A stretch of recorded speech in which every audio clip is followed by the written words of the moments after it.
May 25th, 2021 rotoball patch compound.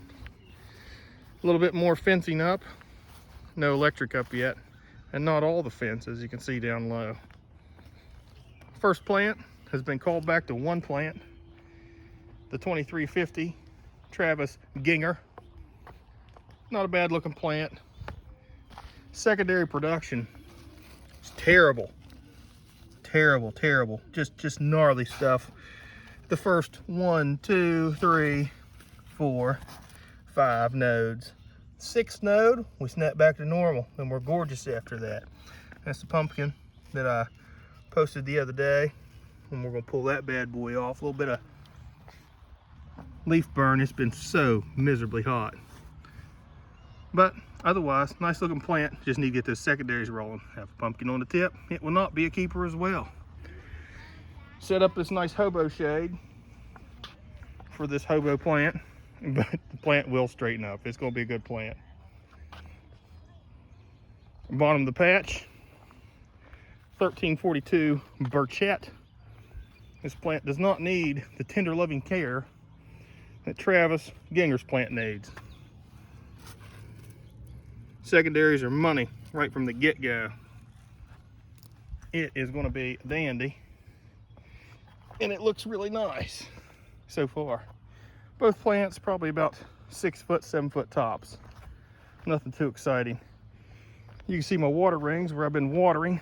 Like I said, we haven't had rain for probably 10 to 15 days, just forever.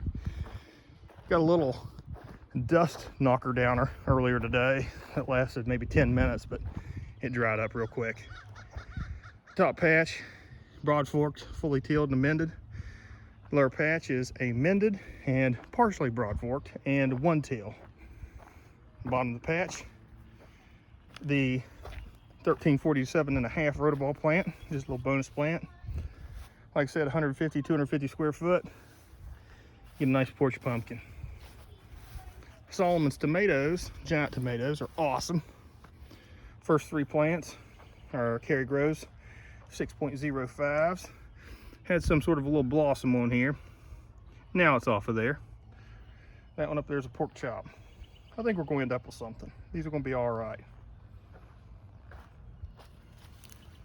These are the 126.5 Pierponts. I'm favoring this guy, of course. They were about the same size when they went in there. Obviously the root structure of this was just a little bit better. Still wilting heavily during the day's sun, but I think it's going to do all right, and it's going to produce a nice squash. It had one right where the sticks are holding it down. I pulled it off today. It's too early, too quick. I know that those plants put down pumpkins whenever they're stressed or there's an imbalance or something goofy going on. I think it's the heat that got me this year with those. And I'm expecting decent, better weather going forward, not as hot, and expecting better secondary production. We'll be in full vine bearing mode probably in about a week. It'll be starting to get nuts. That's the hope. They're not the size of my buddy Dwight Sloan's, and they don't even look as good as Justin Connor's nice big plant, but they're not bad. Decent amount of salad for this time of year, and I'm hopeful. Little guy underneath the table there, I didn't mention that. That's a 1347.5 rotoball backup. Just in case Travis's plant doesn't get its act together, I put that in the ground, but it looks like it's getting its act together, so it'll probably get the sacrificial pitchfork for too long. Anyway, guys, thanks for following. Have a good evening. I'll catch you guys next video. Doc out.